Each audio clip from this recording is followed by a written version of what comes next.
Hello, it's Monday, April 26, 2021. It's been about 10 days since I installed the two 3-pound packages, one into each of the Layens hives. We installed them on Friday, April 16th. I do believe Hive 1, which is OMB1, has died. Going to do the final assessment right now and see what's going on. The Sweet Gnome hive, the yellow hive, appears to be doing okay. At least there's humming at the entrance, and I gave them some sugar syrup yesterday inside the hive. So we're gonna let that hive go today because it's only about 60 degrees and there's no sun today. So I don't want to disturb that hive today. Maybe tomorrow I'll reach in there and maybe refill the syrup. So let's proceed to opening up the OMB1 hive and seeing what's going on, or what went on in there in the short time that the bees were hived. I'm gonna walk over and show you the bees that I took out already.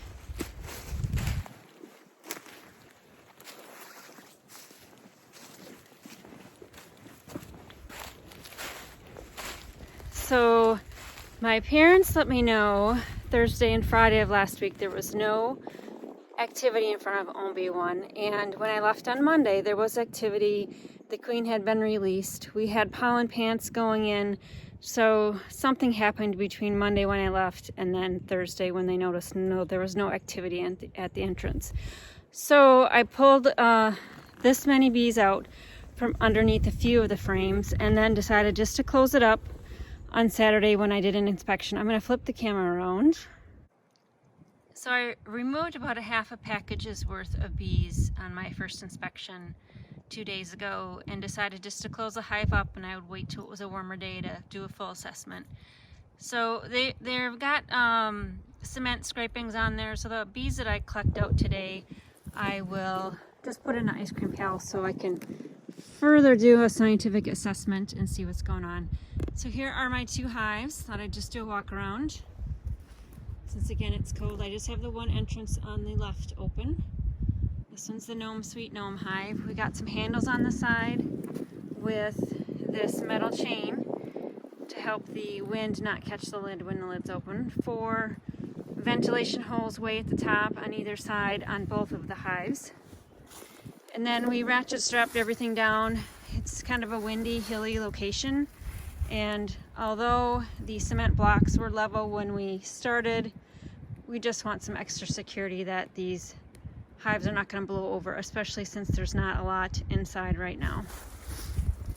So the yellow one's 24 frame and the purple one, the OMB1 hive, is 20 frame. And you know, people are always, I'm interested when I'm watching videos to see how people set stuff up. So we've got cement blocks we leveled.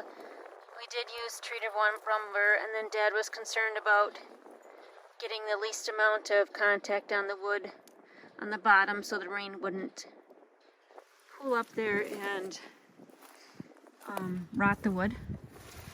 And then I had the hive open on this one way over on the left. Kind of distribute the weight evenly. And we've got the center blocks right there.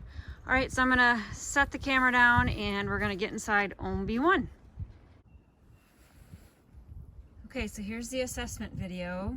When I arrived on Saturday, I removed the in-hive feeder and replaced it with, well, we had a pillow in there to begin with. I took out that pillow, got some fresh lamb's wool and put it on the top in case that hive feeder had gotten contaminated with something, some mold or something. I wanted it out of here in an effort to maybe keep the queen alive. But let's go through here. So I just put this wire frame to keep the divider board from falling. And I did have the divider board down so that the pegs were up for airflow. Okay. Let's get that out of the way. All right, and then I had a couple of sheets of wax foundation from Dr. Leo, and underneath the first 3 right here there was just a mound of bees. I already took them out. It's this package that I'm going to show you that I put all the bees that I scraped out.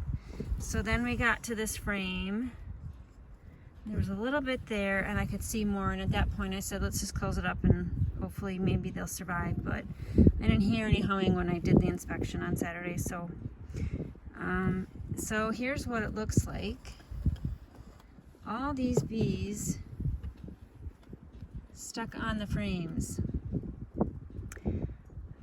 Now they don't look, I know people are asking if their proboscises are sticking out. They don't look like it to me. They don't have extra moisture. Wow, and they've already drawn out so much comb. All right, so that's that frame. That was frame 2. And then here's frame 1. Same thing. Got a good start on building comb.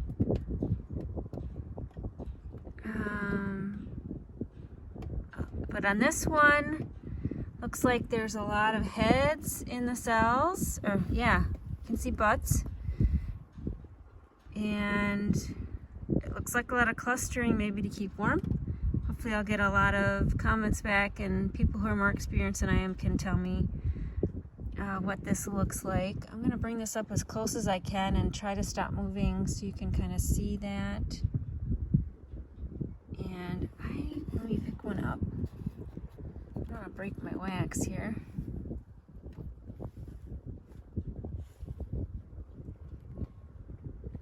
Yeah.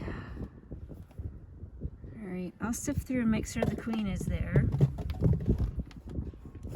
We got bees on the edge there, and then whole mound at the bottom. So that's what I opened up to on Saturday, this whole mound under those first few frames. So it's kind of a mystery what happened. I'm interested to get any opinions. And I'm sharing this video because I just want to educate people on this can happen. Not sure why at this point. I got a lot of wax built up. Comb, so I'm happy to see that for my next package, which is going to get installed this weekend. I found a supplier in the cities, Nature's Nectars, that's getting another shipment in, because I guess there's a lot of people that need bees. Alright, so this is part of the autopsy report, I guess. Let me take the camera down.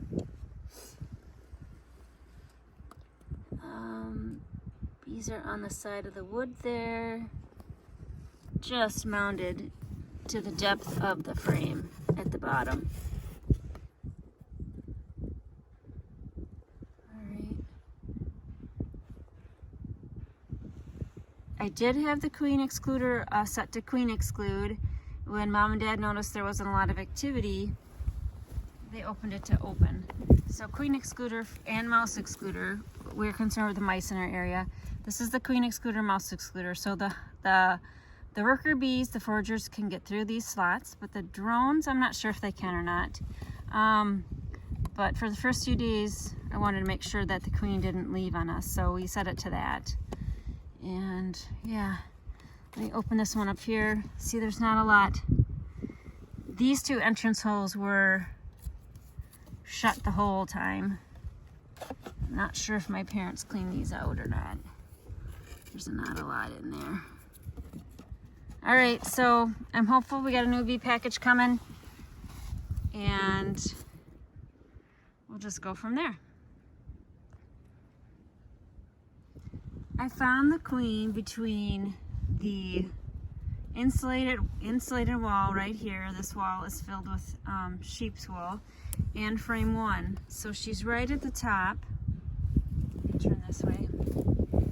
She's right at the top in what I think was probably the warmest part of the hive. Pull it out. She had a few more bees around her. I pulled this out once and moved it around a little bit, but she's right. Can you see her? You should get a stick. She's right there. All right, I'm getting some video to show people what this looks like. They did a really good job in building comb out. They had plenty of sugar syrup, 1 to 1 to 1, water, honey, and sugar. Honey was from my beekeeping class from last year at the Farley Center in Verona, Wisconsin. And both hives got that same sugar syrup. So that couldn't be the issue. Although this hive got the in-hive feeder with those paint stick floats. 2 of those paint sticks had writing on them. I think I'll insert some photos and show you. And those 2 had some grayish looking matter. So I don't know if it's mold or not. Let it dry out to see what would happen. So I showed you my assessment of the OMB1 beehive as I went in and tried to figure out what went terribly wrong within a few days of installing the package. I am hopeful though. I am happy that I'm able to have some hives on some countryside land and that I have the resources to do this. A lot of people don't have the privilege of enjoying a hobby like this. Never know where my hobby might lead. So I am happy to be sharing this journey with you, and I look forward to doing more videos with you. I'll do a second install video into this hive when I get the bees this weekend, so be watching for that as well. And I think that's it for now. We've got to do a little bit of cleanup. I'll try to pick those bees out of that comb so my new packaged bees do not have to do all that work for them. They've got some comb already built, so they're a little bit ahead and they don't have to deal with this cold that we're having up here. Although this is a normal temperature, it's just hard to get a new beehive going because there are no resources in the hive other than what I can provide with that sugar and honey and syrup water. So that's it for now. Again, we're leaving on a positive note. I do have the Gnome Sweet Gnome hive going, so that one's going to be a little further ahead than my own bee one. It's going to be a race to see who gets the most honey stores in the fall. All right, we'll buzz with you later. Bye.